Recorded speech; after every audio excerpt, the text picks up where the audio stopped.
Okay, Robert, we're going to try this again. The video sounds a little different. This time I'm using a Pro 8 HEX dynamic headset microphone because I'm going to be switching back and forth from the X32 edit program. Don't panic.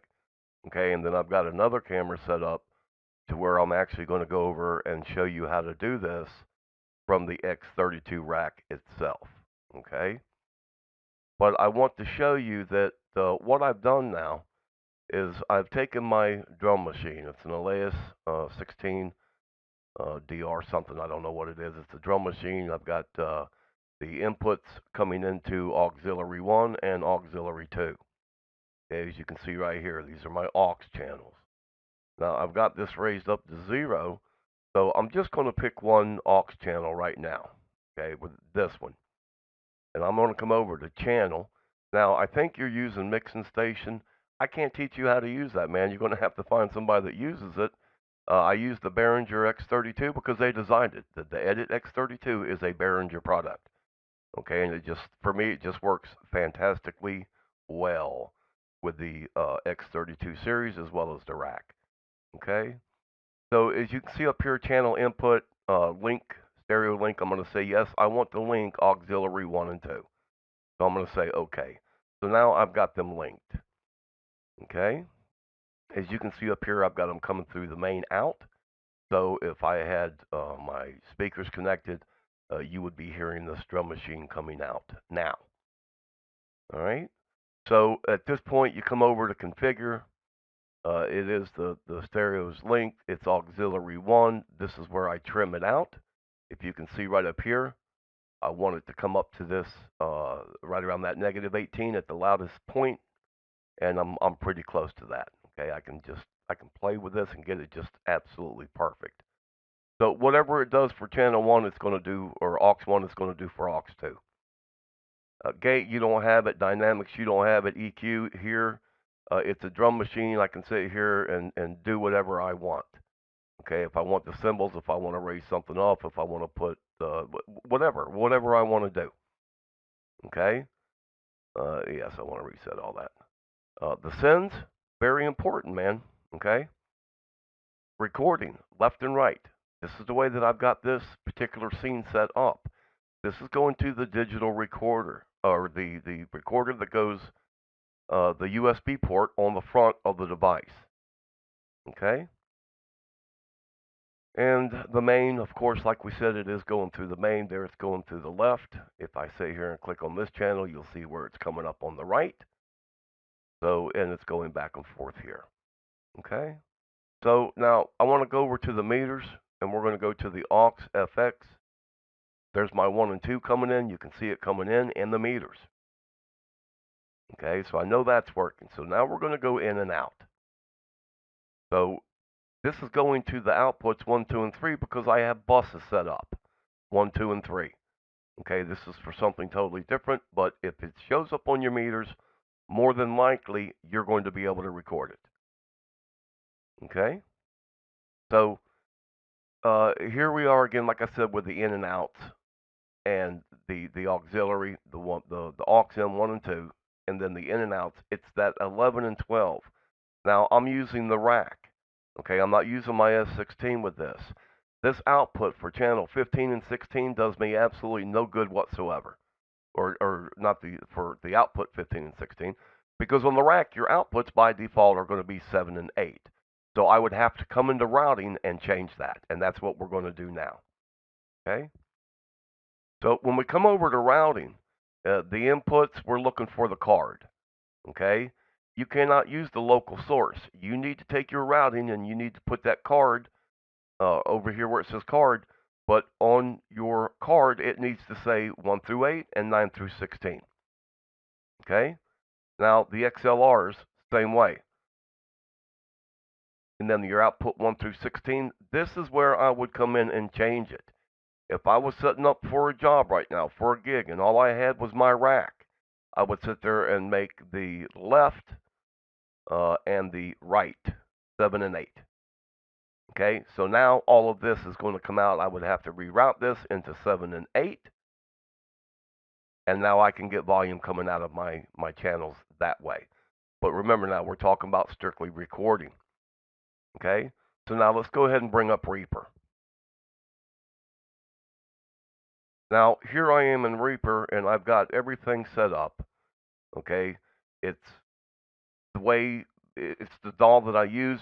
Here again, it's routing. I have 32 channels coming into Reaper, and I have 32 channels going out of Reaper.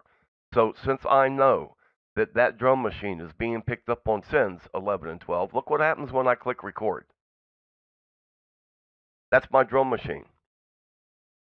I can record it from my X Live card. I can record it from the front USB port, and I can record it from Reaper all at the same time. Now, channels 1 and 2, what you're picking up is my microphone. Okay? So that's why you see that moving. So as you can see, I've got this signal now just by that simple routing coming in to this.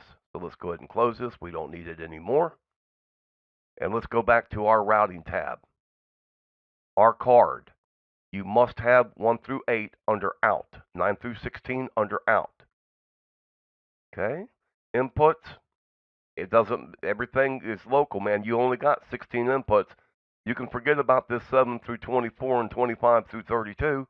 It's not there. Okay? Now, aux ins. I don't have them set to play. I've got them set to record. Okay? That's another thing that you need to make sure that you do this with your routing. And that's it. So now at this point, let's go over and I'm going to try and show you how to do this from the front of the X32 rack. Okay, so here we are. Here's my channel. I'm going to go back to channel 1. I'm going to push it. That is my Shure SM57 sitting over there in the corner. I've got it out of the way. I'm going to take my knob and I'm going to rotate it until I come to my aux in. A1, I'm going to push it in. Okay?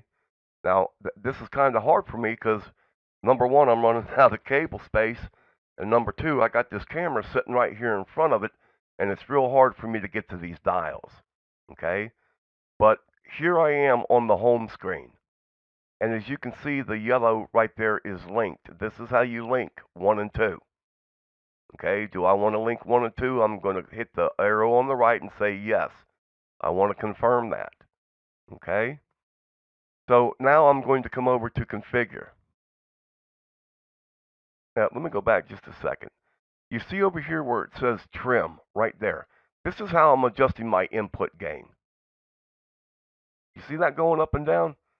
Watch that meter go up and down. See it peeking out over here now? Peeking out over here? So you want to adjust this input gain to where it's coming in right over here where it's barely, and I mean barely, lighten up that negative 18. There we go. Okay. So now from there, we're going to go over to config. Here you get a better shot of your arrow. You can see where it's just barely starting to go into the yellow. It says auxiliary 1. The trim is plus 2.5 dBs. It is linked. Gate, there is none. Dynamics, no. Here now you can go back to your EQ. The sends. You see over here where it says linked 11 and 12. Okay, you're going to rotate this knob and then level 11 and 12. This is, watch them go up and down. Now, this is going to determine how much of that signal goes into your digital recorder on the front USB or into Reaper or into your X32 live card. Okay? So that's how you do the sends. And then, of course, on your main, because it is auxiliary 1, it's only going to show the left. If we come over here to auxiliary 2 and push in, as you can see, it's coming in on the right. Okay? And that's it, brother. So, routing, I apologize, routing. Let's go ahead and go over to routing. I'm going to go back to A1. As you can see right here, output 1 through 8, output 9 through 16. Up here, it's on the card. Let me find out which, there we go. You're going to use these tabs. This is where it's probably going to put you. Inputs are local 1 through 8, 9 through 16. You're going to tab over to where it says card. and then you want that output 1 through 8 and 9 through 16. Once you get it to what you want it, then you're going to push it in. You're going to select it. Okay? That's it, man.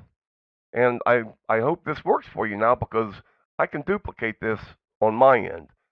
And your keys should be no different, okay, than my drum machine.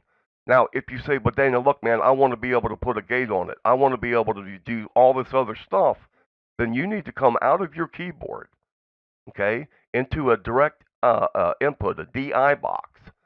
Come out of that DI box and then go into one of your channels with an XLR, okay? And that way you can treat it just like a regular channel. All right?